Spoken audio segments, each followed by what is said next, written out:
안녕하십니까, 정재훈입니다. 2020년 6월 5일 장전 체크포인트입니다. 전날 미국 증시는 혼조세로 좀 마무리가 됐습니다. 다우지수가 0.05% 강보합세로 좀 마무리가 됐고요. S&P 500과 나스닥 시장은 약세로 마무리가 되는 그런 모습이었습니다. 필라델피아 반도체 지수는 0.83% 상승으로 마무리가 됐고요. 시장은 여전히 이 경제에 대한 회복 기대감이 반영이 되고 있는 그런 상황들이에요. 다만 이제 지표에 대한 부분들, 이 경제가 다시 이제 회복 단계에 돌아가면서 지표도 돌아서지 않을까라는 그런 기대감이 좀 작용하는 그런 시장이 아니었나라고 좀 판단이 됩니다. 좀 많이 올랐어요. 많이 올랐던 그런 부분들이 있는 그런 상황들인데, 최근에 큰 폭에 꾸준하게 좀 상승을 해주는 그런 모습들을 좀 보였던 그런 상황들이라 피로감은 좀 누적됐다라고 좀 보시면 좋을 것 같습니다. 나스닥 시장은 거의 뭐 최고가 권역까지 올라와 있는 그런 상황들이고요. 다우지수 같은 경우는 이제 회복을 어느 정도 좀 해주는 그런 모습들을 좀 보여주고 있고, S&P 500 같은 경우도 241선 넘어서는 그런 모습들을 좀 보여주고 있는 그런 상황들입니다. 상대적으로 나스닥 시장이 좀 상당히 강한 그런 모습들을 좀 보여주고는 있는데, 4차 산업, 언택트에 관련된 뭐 그런 기업들이 좀 상승을 하면서 지수를 끌어올렸다라고 좀 보시면 좋을 것 같습니다. 한국 시장 같은 경우도 좀 많이 올랐어요. 특히나 코스닥 시장이 좀 상당히 강한 그런 모습들을 좀 보였었는데, 지수에 있어서는 이제 조금 숨고르기? 뭐 그런 모습들을 좀 보이지 않을까 싶어요. 물론, 지수에 있어서 어느 정도 더 뭐 고점이다, 뭐 고점을 논하거나 뭐 그럴 부분들은 좀 힘든 그런 부분들이 있어요. 왜냐면 이게 과거에도 그러한 모습들을 좀 보였던 그런 사항들이 금융위기 때 당시에도 한 차례 올라 급등을 해주는 그런 모습들을 좀 보였었죠. 그리고 난 이후에 몇 개월 동안 기간 조정 형태의 조정을 좀 받고 난 이후에 2차 랠리가 좀 이어지는 그런 모습들을 좀 보였었단 말이에요. 그렇기 때문에 이런 상황들이 좀 있었기 때문에 한국 시장도 여기에서 가격적인 조정 이런 부분들보다도 기간적인 조정이 좀 더 크지 않을까라고 좀 판단이 됩니다. 그렇게 된다면 오히려 지수에 대한 그런 부분들보다 종목에 대한 포커스를 좀 맞추는 그런 전략이 좀 좋지 않나라고 좀 판단이 되거든요. 그 부분도 좀 기억을 하셨으면 좀 좋겠고요. 최근 들어서 수급적인 부분들을 좀 보게 되면 외국인 쪽과 기관 쪽의 매수로 좀 전환되는 그런 모습들을 좀 보여주고 있어요. 특히나 기관 쪽 같은 경우는 공격적인 매수가 좀 들어와주고 있고, 금융투자 쪽에서 매수가 좀 강하게 들어와주는 그런 모습들이에요. 코스닥 같은 경우는 매도가 좀 나와줬지만 전날 매수를 해주는 그런 모습들을 좀 보여주고 있고, 외국인이 2거래일째 연속적으로 좀 순매수를 해주고 있어요. 뭐 5월 중순 중하순경에 3거래일 매수를 해준 적은 있었지만 올해 일단 2거래일 연속적으로 좀 순매수를 해줬고, 과거에 비해서는 매도에 대한 강도가 좀 상당히 많이 약화되어 있는 그런 상황이다라고 좀 보시면 좋을 것 같습니다. 잠깐 최근에 수급적인 부분들을 좀 살펴봐야 될 것 같은데, 개인 투자자들이 작년 말을 기점으로 상당히 급증을 해주는 그런 모습들 좀 보였어요. 반면에 외국인들 같은 경우는 매도를 일관되게 진행을 해주는 그런 모습들을 좀 보였었는데, 이 부분들 때문에 지수가 좀 많이 밀려온 부분들도 있지만 개인 투자자들이 들어오면서 하방 경직을 좀 보이고 있다라고 보시면 좋을 것 같아요. 그만큼 시장에 있어서는 빠지는 그런 부분들보다도 일단 버틸 수 있는 그런 부분들이 많다라는 그런 고객 예탁금에 있어서의 증가, 이 부분들이 가장 큰 부분들이 아닌가라고 좀 판단이 돼요. 개인 투자자들의 자금들이 여전히 많이 있다라는 거, 고객 예탁금 추이로 보게 되면 이제 4천억대, 4조 4천억대가 넘게 여전히 있어요. 44조죠. 여전히 고객 예탁금이 많은 그런 사항들이기 때문에 대기성 자금, 증시로 들어올 수 있는 그런 자금들은 많이 있다라고 좀 보시면 좋을 것 같습니다. 외국인 쪽에 있어서의 매도세가 이제 좀 주춤되고 있는 그런 상황들인데, 이 부분들을 좀 봐야 될 것 같아요.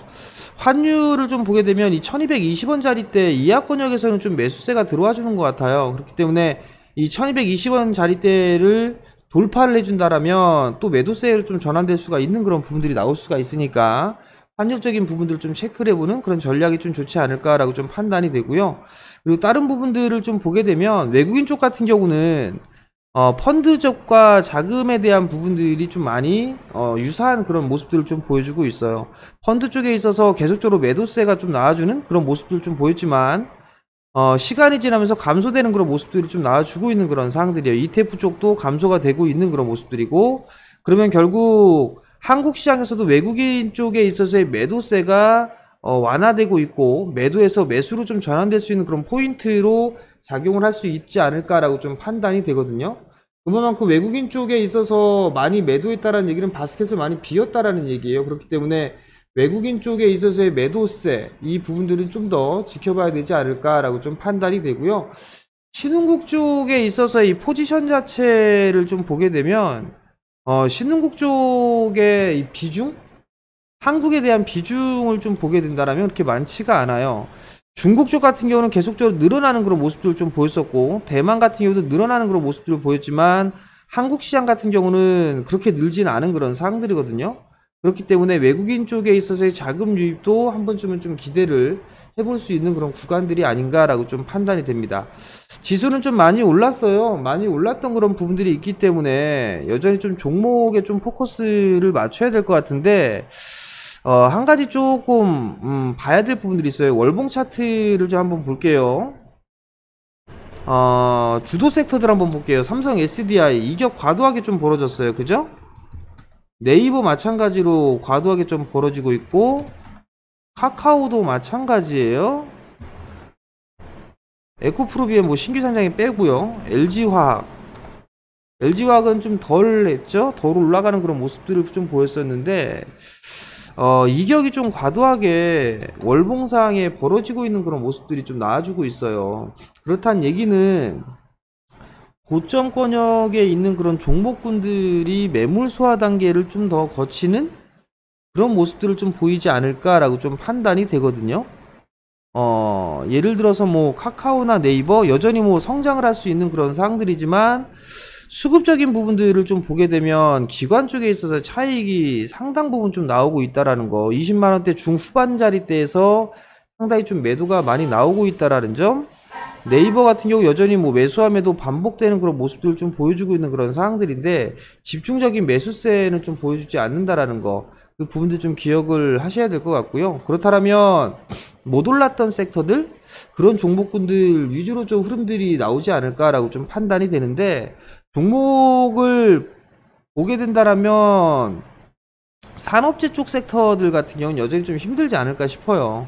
뭐 여전히 월봉상에 있어서 20개월선이 하반각으로 좀 그려주고 있는 그런 상황들이란 말이에요. 산업재 쪽 섹터 대부분이 다 그러한 모습들을 좀 보여주고 있는 그런 상황들이에요. 몇몇 내수 섹터들 제외하고 나서는 대부분 다 20개월선을 하반각을 그리고 있단 말이에요. SK 하이닉스, 삼성전자 20개월선 상반각 그려주고 있고, 20개월선 위에서 주가가 형성돼 있잖아요. LG화학도 마찬가지고, 그렇다는 얘기는 삼성전자 IT 쪽, 그 다음에 내수 쪽 섹터, 뭐 이런 쪽에 있는 그런 섹터들 쪽에 차별화된 모습, 혹은 낙폭과대주, 많이 못 올랐던 경기 회복, 이 기대감에 따라서 산업재 쪽 섹터들의 순환매, 뭐 요런 부분들을 좀 봐야 되지 않을까 싶어요. 그러면 저는 투자적인 관점으로 봤을 땐 여전히 역별권역에 있는 산업재 쪽 섹터보다는 여전히 성장 섹터에 포커스를 좀 맞추고 있는데, 지금 좀 중간에 어중간한 그런 부분들이 산업재 쪽 섹터는 많이 역별이란 말이에요. 그리고 이 언택트 관련주들 카카오, 네이버 이런 애들 좀 많이 올라갔단 말이에요. 일단 그런 종목군들이 단기적으로 봐도 좀 좋은 그런 모습들이지만, 예를 들자면 뭐 동진세미캠, 뭐 소재 쪽이라든가 이런 기업들이 있잖아요. 원익 IPS 뭐 이런 것들, 혹은 뭐 KH바텍 뭐 이런 경우 같은 경우는 이게 이렇게 크게 벌어지질 않았단 말이에요. 뭐 BH 같은 경우도 마찬가지죠. 세경하이테크 상장한 지 얼마 안 됐으니까 빼고요. 뭐 이런 종목군들이 오히려 좀 더 좋지 않을까라고 좀 판단이 되거든요. 자, 삼성 SDI 이격이 많이 벌어지고 난 이후에 음봉의 크기가 떨어졌단 말이에요. 5G가 그렇게 하면서 쉬어가는 그런 모습들이 좀 나왔었단 말이에요.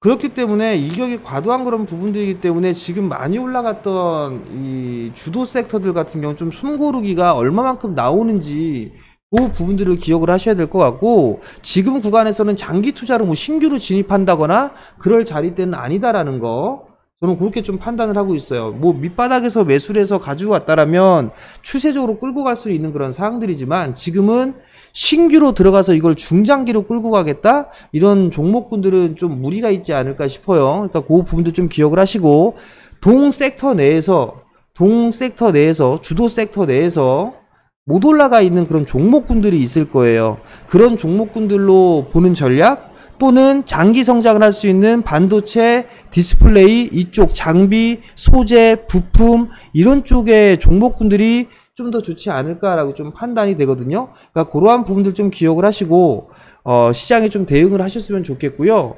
그다음에 제약 섹터들, 제약 바이오 섹터들 좀 많이 말씀을 드렸었는데, 제약 바이오 섹터들도 이제 옥석 가리기 뭐 이런 부분들이 좀 필요하지 않을까 싶어요. 그러니까 그 부분도 좀 기억을 하시고, 오늘 시장 뭐 나쁘지는 않을 거예요. 종목장은 계속 좀 펼쳐질 거니까 크게 우려할 필요성은 없다라는 거. 다음 주 동시만기 때까지는 시장 무난하게 흘러갈 가능성이 좀 높으니까 지수보다는 좀 종목에 집중하는 그런 전략을 좀 말씀을 드릴 테니까 참고들 하시고 성공 투자들 하시고요. 저는 다음 주 월요일 날 당전시황에서 다시 찾아뵙겠습니다. 성공 투자하십시오.